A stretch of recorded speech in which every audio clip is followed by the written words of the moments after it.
Oh, hello there. My name is Matthew. Today I'm going to talk to you a bit about climbing basics. But before that, I'm going to have a quick safety message.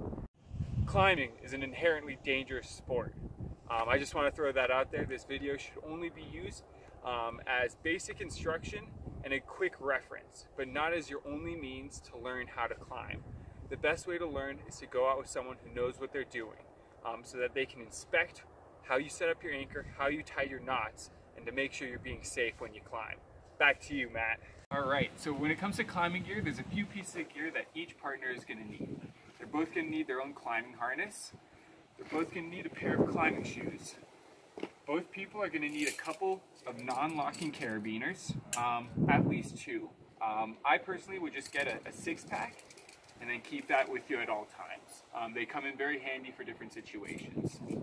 Both climbing partners are going to need at least one locking carabiner, but again, I would recommend more. I currently have 5.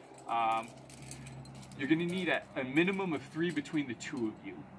So I would just recommend getting, again, a multi-pack and using those. Now when it comes to locking carabiners, there's a few different types. There's your standard locker with the screw gate, just screws up and then it's locked. Or there's the auto locking carabiners. And this is an auto locking. It locks on its own when it closes. So now it is locked.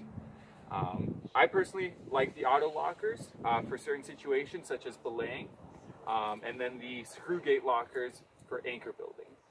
But again, that's just personal preference. Another thing each climbing partner is going to need is a belay device. Now there's a few different options.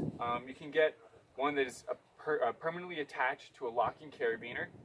This just means you'll always have your locking carabiner with your belay device, because you do need a locking carabiner for your belay device. Or you can get something a little fancier. This is a guide ATC. This will come in handy when you get into more elevated techniques such as top belaying and rappelling.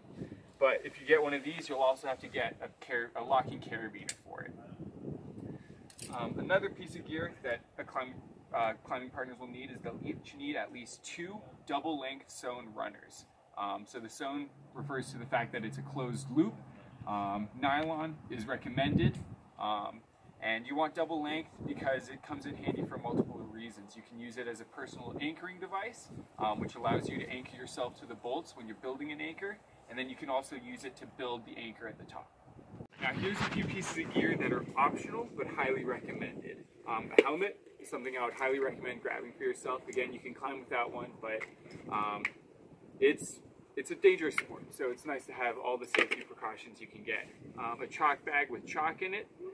This is something that helps when your hands get sweaty. It'll help you grip the rocks a bit better. Again, it's optional, not required. Another piece of gear that I highly recommend is a quad length sewn sling. So this is going to be twice as long as your double length sewn sling. It's going to be the exact same thing, except this comes in handy for building anchors. If the anchors are set back a little bit from the ledge of the rock, this allows the rope to not drag over that ledge, because it'll bring the anchor out a bit further from the wall. And then you also have a 20-foot cordelette. I just have mine tied up together in a knot. Again, same thing. This will come in handy for building anchors, or if you're in a slightly precarious spot where you don't feel comfortable walking up to the ledge to build the anchor, you can use this to build a tether to get you over that ledge. Again, just giving you a little bit more safety when building those anchors.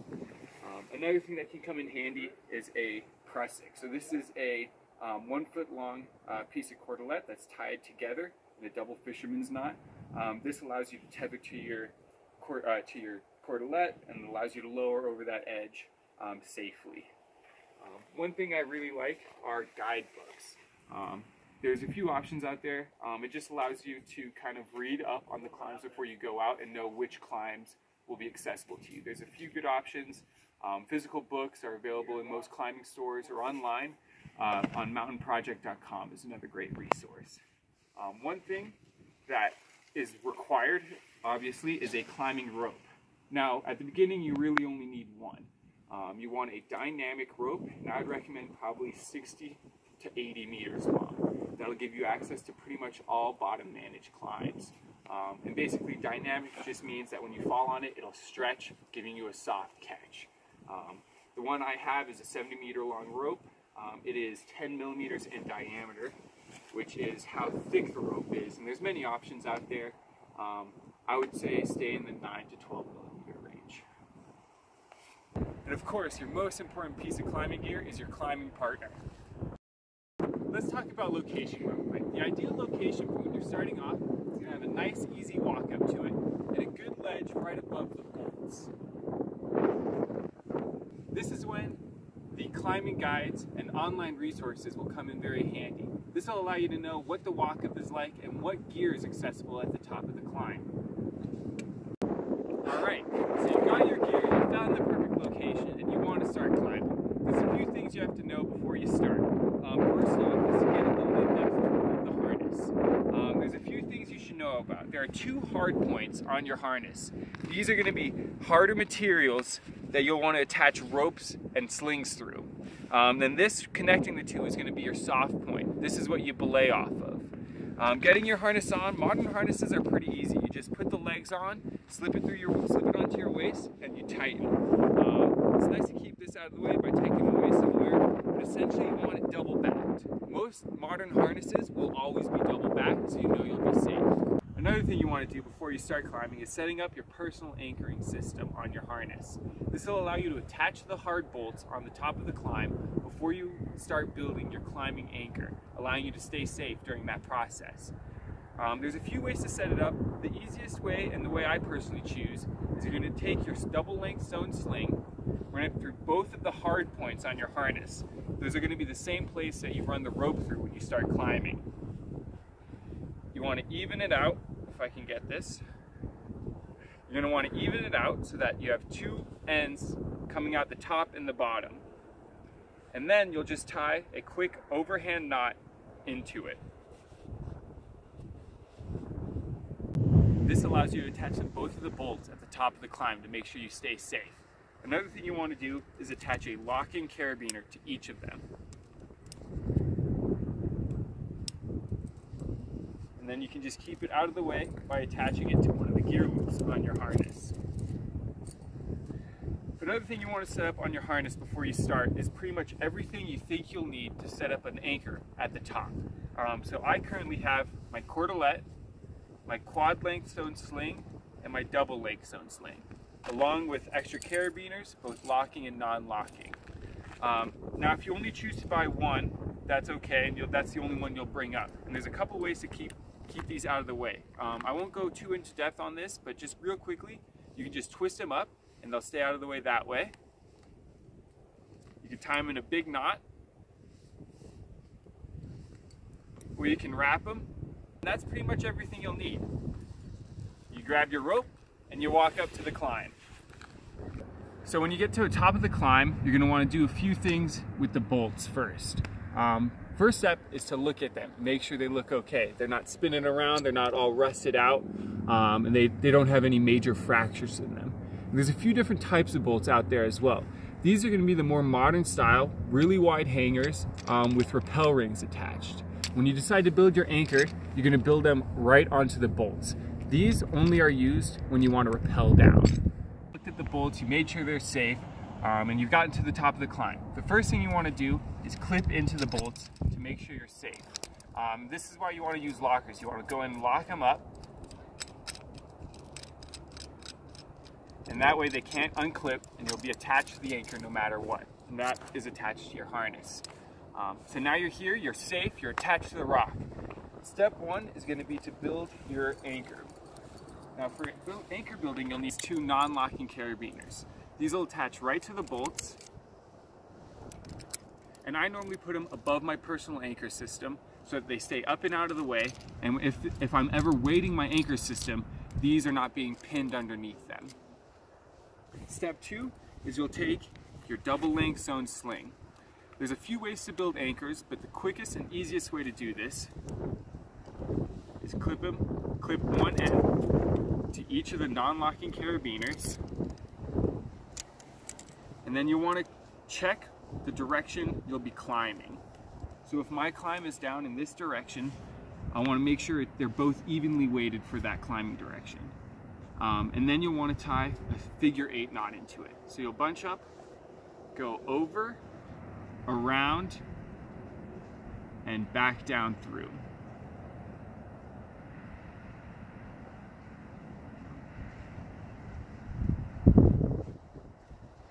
The reason you want to do this is so that your anchor is redundant. So say if this ever failed, or if this beaner ever unclipped,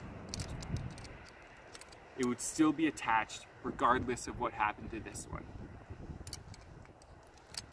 The final step is just putting in both locking carabiners.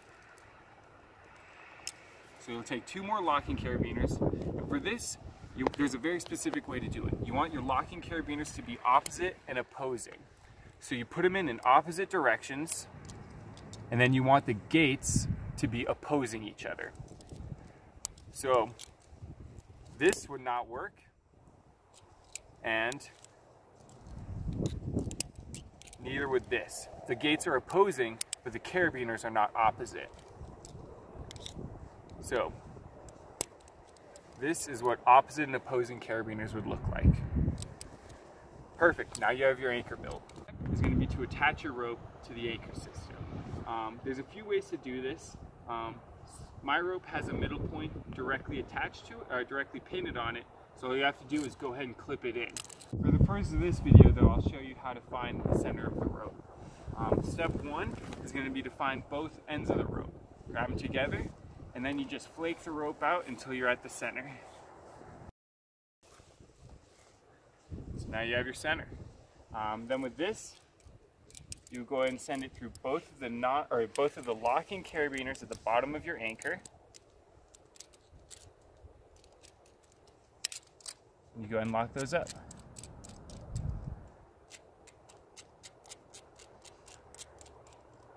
So now your anchor is all built, and you can go ahead and toss the rope over the edge. Now if you did a good job flaking out your rope, there's a few different ways to do this. You can flake it in a pile like I have, or you can flake it into your hand.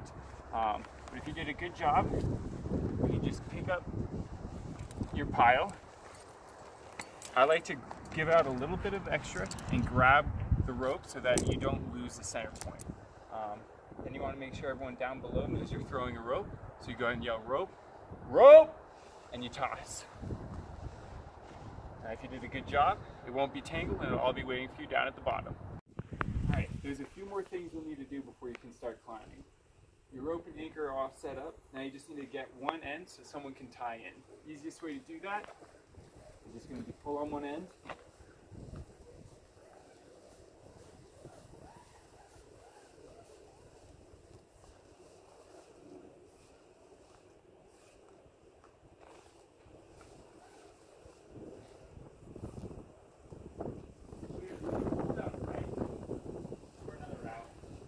So you got your one end. As the climber, you're going to want to tie in. The easiest way to do that is going to be take shoulder out to arm length amount of rope and tie a figure 8. Figure 8 is going to be that same knot we tied at the top.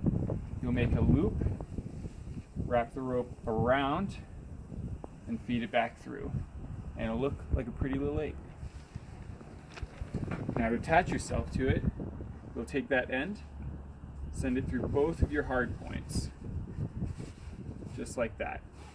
And then you'll follow the rope back through.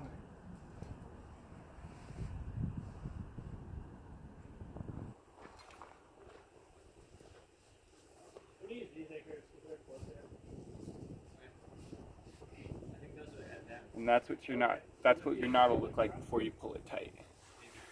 Pull it tight, and you're good to go. As a belayer, you'll want to attach yourself to the other side of the rope. So you'll take one of your locking carabiners, attach your belay device to it, and attach that to your soft point. Then you'll take the rope, opposite end of the rope of course, put it through the belay device like so.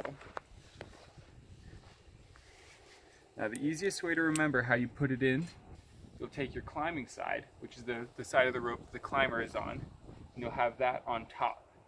And then on the bottom, you'll have your brake strand. Most belay devices will have pictures on how to set it up. The motions you'll want to go through to belay are as such. You'll pull up with your brake hand and down with your climber's hand. Brake it, grab the bottom end of the rope, and slide your hand up.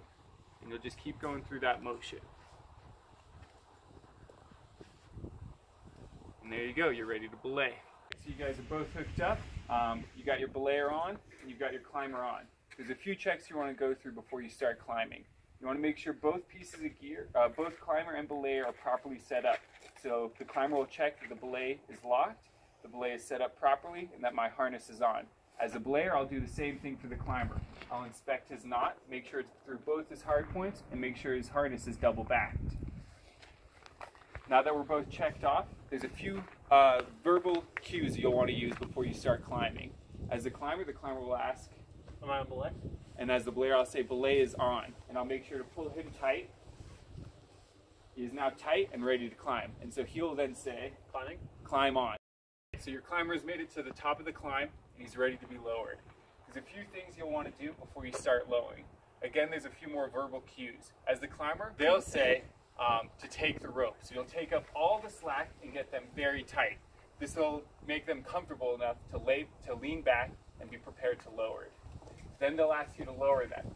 Ready to lower. And as a belayer, I'll make sure they know that I'm lowering them. Lowering, and then to lower, you just feed the rope out using both hands on the brake strand. At the bottom of the climb, you want to make sure your climber knows that you're taking them off belay. And you'll just say, taking you off belay. You're off belay. And that's about it. So you've both been climbing all day, you've had a bunch of fun, and now you're ready to go home. First thing you want to do is when you get to the top of your climb, is you're going to tether yourself in again.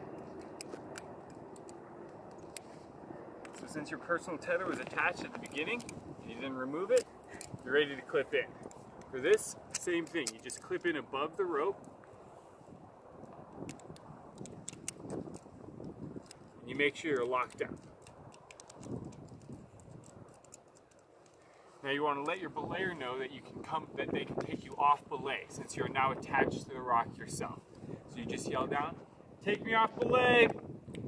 Off belay! Perfect. And now you can take yourself, now you can untie yourself from the rope.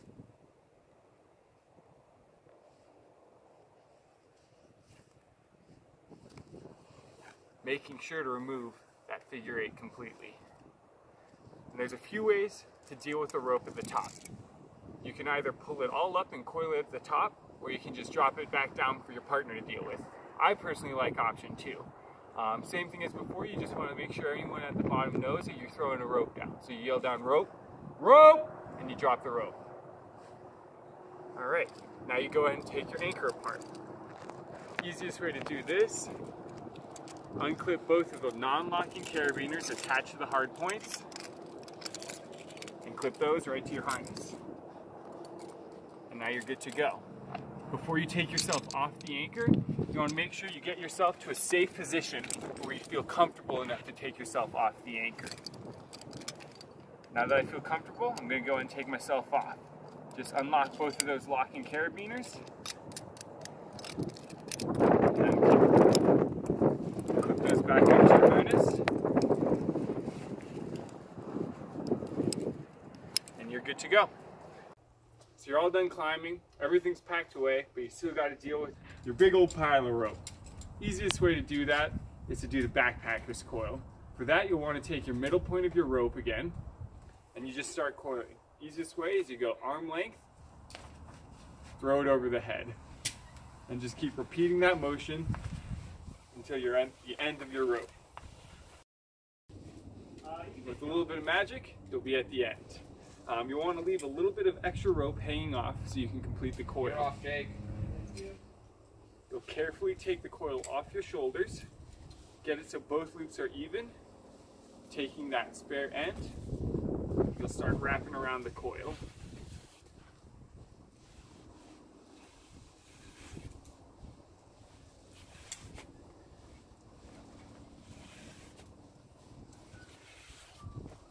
To finish the coil off, you'll pull some through so you get a little bite and send the rest of it through that loop. And there you are, a completed coil.